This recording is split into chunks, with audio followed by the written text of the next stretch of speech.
ရှင်မကတ္တပရဲ့သပိတ်ထဲကိုလည်းလောင်းထဲလိုက်ရောတဲ့ပြိဿရာဇကြိုတစ်မျိုးလုံးကိုမှုေးသွားတာပဲအဲ့ဒီမှာရှင်မကတ္တပကသဘောပေါက်လိုက်ပြီးဆွန်းလောင်းတာမင်းဘယ်သူလဲလို့မေးလိုက်တော့တပည့်တော်တရားပါဗျာ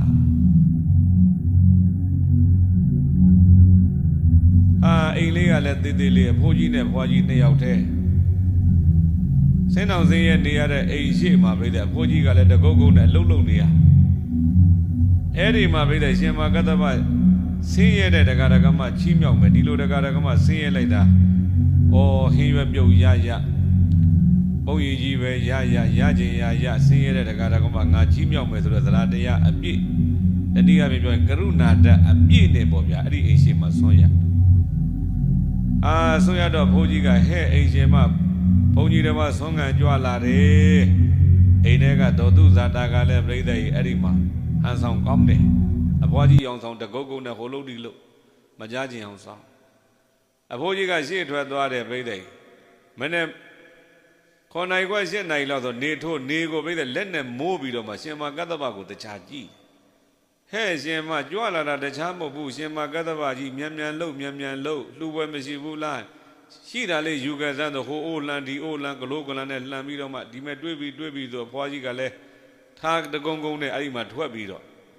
လင်မယားနှစ်ယောက်ပြိဿရှင်မကတ္တပရဲ့တပိတ်ထဲကိုဆွန်းလောင်းထဲတယ်ခွက်ထဲမှာကင်ထားလိုက်တော့ပြိဿခင်းရွက်ပြုတ်မြို့ခတ်ကြမ်းဆင်းရဲသားစားတဲ့ခင်းပေါ့ရှင်မကတ္တပရဲ့သပိတ်ထဲကိုလည်းလောင်းထဲလိုက်ရောတဲ့ပြိဿရာဇကြိုတစ်မျိုးလုံးကိုမှုေးသွားတာပဲ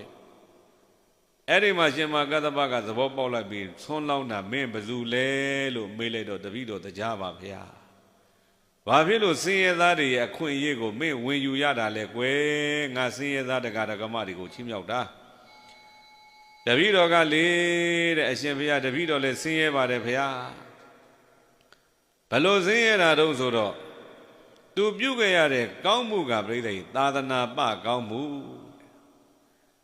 သာသနာပကောင်းမှုနဲ့တရားဖြစ်လာတဲ့ဒီတရားကလည်းသာသနာတွင်မှာကောင်းမှုပြုပြီးတော့လာပြီးတော့မှနတ်တွေရောက်လာကြတဲ့သုလရထမဟာရထအနေကဝဏလို့ခေါ်တဲ့နတ်သား3ယောက်အဲ့ဒီနတ်သား3ယောက်ကသူ့တဲ့စည်းစိမ်ဥစ္စာကိုရောင်ကိုဝါအကုန်သားနေတာအဲ့ဒါကြောင့်တပည့်တော်သာသနာတွင်ကောင်းမှုမပြုဘူးသေးလို့ဘုရားရှင်ဘုရားဏိရောဓသမပမထပြီးတပည့်တော်လာလောင်းမိတာပါတပည့်တော်နတ်တို့ရဲ့ဘယင်တရားဖြစ်ပေမဲ့လို့တပည့်တော်စင်ရဲသားလေးကိုရှင်ဘုရားရဲ့ခွင့်ပြုပါဒီလိုလှည့်ပြားပြီးတော့လောင်းတာကိုခွင့်ပြုပါပေါ့တောင်းပန်နောက်တခါတရားကမေးတယ်ရှင်ဘုရားတပည့်တော်ဒီလိုလောင်းတော်ရောကုသိုလ်ရပါသလားမေးလိုက်တော့ရပါတယ်ကွယ်ကုသိုလ်